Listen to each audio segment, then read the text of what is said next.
May bata na sapot-sapot dito mga tita, oh. Kanina pa ito umiiyak, oh.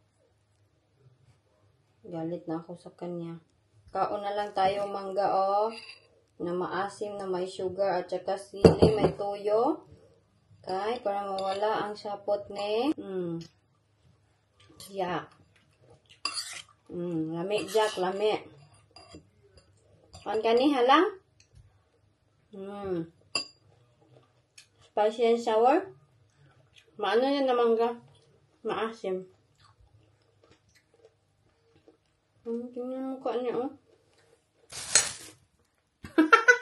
Kurutan. Smile. Good job. Ay, kanina pa ako iyak ng iyak. Magluluto ako nito. Oh, is that the comb?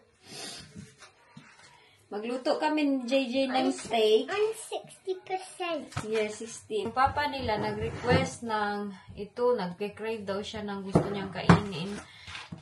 Normal, hindi siya kumakain, pero ngayon nag-request siya. Umagang-umaga pa lang pumunta na ako ng Morrisons para mamili ng mga need. Tapos ako iyak ako ng iyak kay bakit ang lamig ng katawan niya, ang lamig ng kanyang may at paa.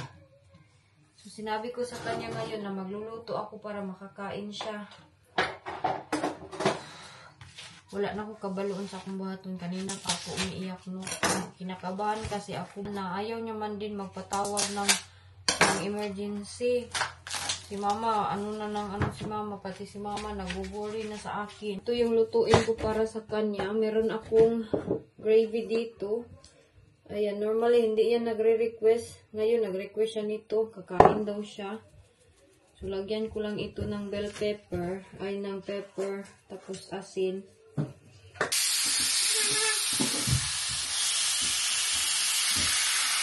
Ito na yung aming food. Ayan sa mga bata, kunti lang sa kanilang papa, kaya hindi naman ito maubos. Mag-aantay pa ako nitong cauliflower. Ay!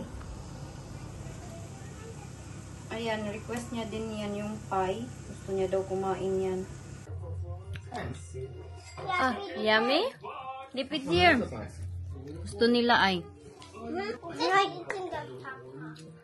Tawag ako ng emergency. Diolch am alw G111 Cymru. Thank you for calling NHS 1 pwyswch 8. I siarad Saesneg pwyswch 9. Please press 8 to continue in Welsh or 9 to continue in English. If you feel you have a life-threatening emergency, please hang up and dial 999. If you feel that you can look after yourself safely without speaking to someone, symptom checkers and guidance on self-treatment are available by visiting services including your GP. Please tell the advisor you do not want your information to be shared. If you would like more information on how we process your information, please I have a meeting. www.wales.gov.uk. I'm calling emergency now, okay? All calls are recorded. Carefully to the following options. Do you need fire? Ambulance, please. Ambulance, please, for my husband. Service, what's the address of the emergency? Repeat that once more so I know I've got that right. And what area is that in? Newport. And do you know the postcode as well? Is the patient breathing? He is still breathing. He's vomiting. Tell me exactly what's happened. Sorry? Yeah? That's okay. Tell me exactly what's happened. Yeah, last Friday he was peeing blood clot. And he's thinking that it's UTI, so he's not. He never called emergency because he said he'll be fine. And then early in the morning he's very cold. The feet and the hands cold, and then now he just woke up because I tried to feed him and he's vomiting. I see, okay. So, and when you say he was passing his blood clots in his urine, that was last Friday? Yes, is yes, that right? yes. Okay, is he doing that recently? Yeah. Is he still urinating the blood clots right now? Right now it's not, but he's still peeing like so hard for him to go to the toilet. It's hurting. Or Thank you.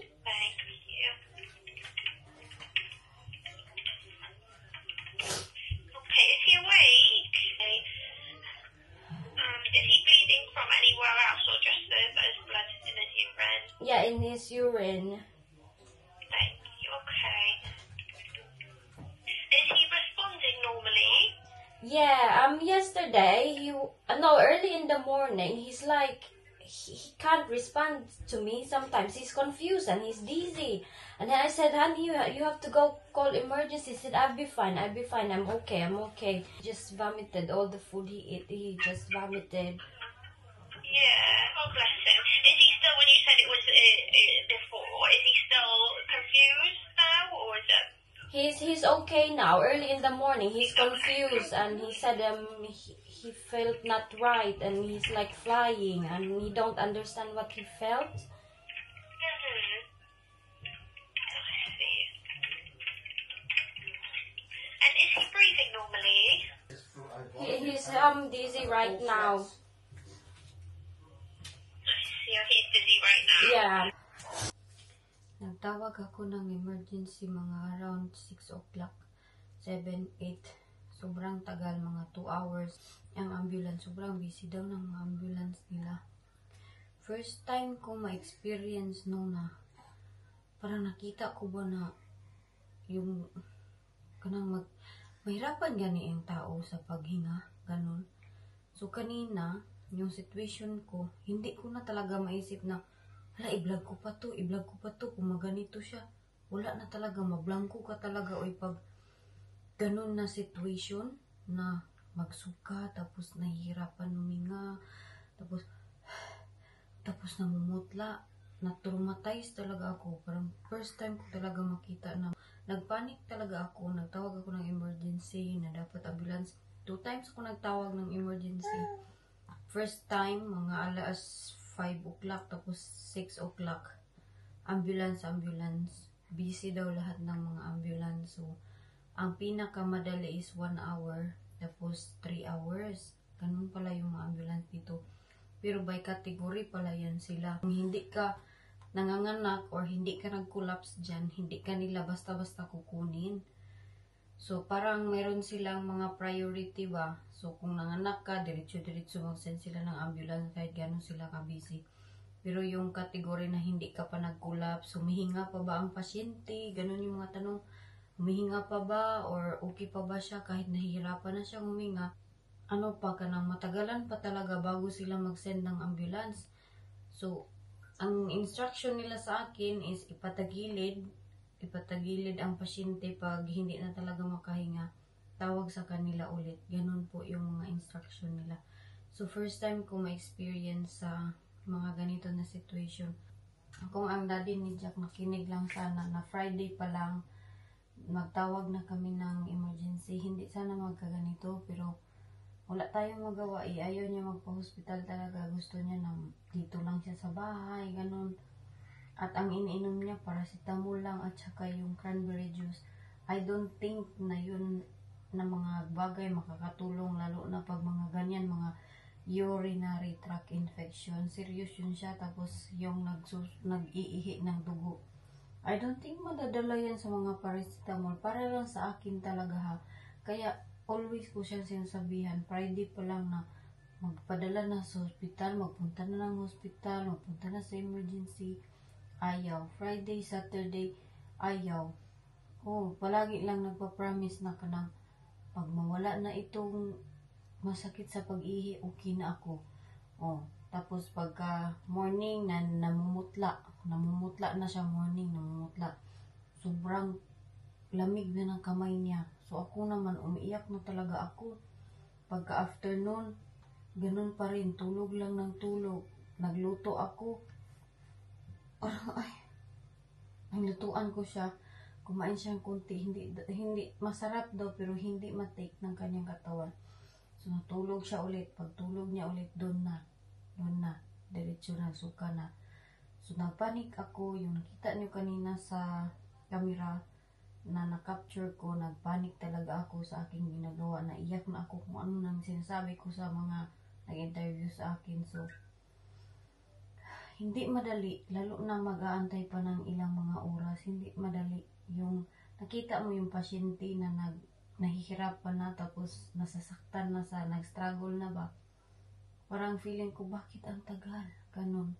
So, wala kang choice talaga kung hindi mag-antay. So, dito siya nakaupo kanina dyan. Pumunta siya ng labas kay gusto niya ng oxygen ba, hindi siya makahinga. And, wala tayong magawa kung matagal yung ambulansya nila. Kaya ganyan man yung rules nila dito. As long as na humihinga pa, hindi pa nag-collapse ang pasyente. Wala, hindi talaga siya super sa kanila, super emergency fit. But for me talaga emergency na yung mga ganyan na. Lalo na nandito ako na nakita ko talaga paano mahirapan maghinga. Emergency na yan sa akin. Napagid ko baby.